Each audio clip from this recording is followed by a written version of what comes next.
নমস্কার সম্মানীয় দর্শকবৃন্দ, এই মুহূর্তে সবচেয়ে বড় খবর। West Bengal board of primary এডুকেশনের পক্ষ থেকে আপনারা জানেন 2014 এবং 2017 যারা টেট পাস ক্যান্ডিডেট যারা আন্দোলন করছিলেন বা যারা টেট পাস করেও বসে রয়েছিলেন চাকরির আশায়, সেই সমস্ত চাকরি প্রার্থীদের জন্য একটি মেরিট লিস্ট পাবলিশ করেছিলেন পর্ষদ সভাপতি গৌতম পাল। সেই লিস্ট বেরোনোর সাথে সাথে হাইকোর্টে কিন্তু আবার নতুন করে মামলা হয়।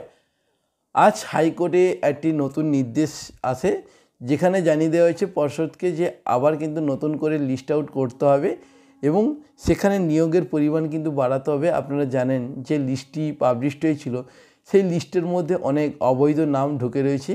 যে সমস্ত চাকরি প্রার্থীরা পাস করেছিলেন তাদের থেকেও অনেকে পাস করেনি বা অনেকে পরীক্ষায় দেয়নি, তাদেরও কিন্তু এই লিস্টে নাম রয়েছে বলে সূত্রের খবর। তাই এই লিস্ট বাতিল করে পুনরায় নতুন লিস্ট পাবলিশ করতে হবে পর্ষদকে, এমনটাই কিন্তু নির্দেশ দেয়। আপনাদেরকে লিস্টটা আরেকবার তুলে ধরছি। 11,553 জন নিয়োগের জন্য একটি মেরিট লিস্ট পাবলিশ হয়েছিল। এটি হলো সেই মেরিট লিস্ট। এই লিস্ট কিন্তু ইতিমধ্যেই বাতিল করলো হাইকোর্ট। এই লিস্টে অনেক কিন্তু অবৈধ নাম রয়েছে। আপনি যদি লিস্টটা ফলো করেন, একটার পর একটা নাম তুলে তুলে দেখতেই পারবেন। এখানে কিন্তু অবৈধ নাম রয়েছে, যারা কিনা পরীক্ষায় দেয়নি বা টেট ফেল ক্যান্ডিডেট, তাদেরও কিন্তু এই লিস্টে নাম ঢুকে রয়েছে। তাই এই লিস্ট বাতিল করে পুনরায় নতুন লিস্ট কিন্তু ইতিমধ্যেই তৈরি কাজ শুরু করে দিয়েছেন পর্ষদ। তো খুব শীঘ্রই কিন্তু এই লিস্ট পাবলিশ হতে চলেছে।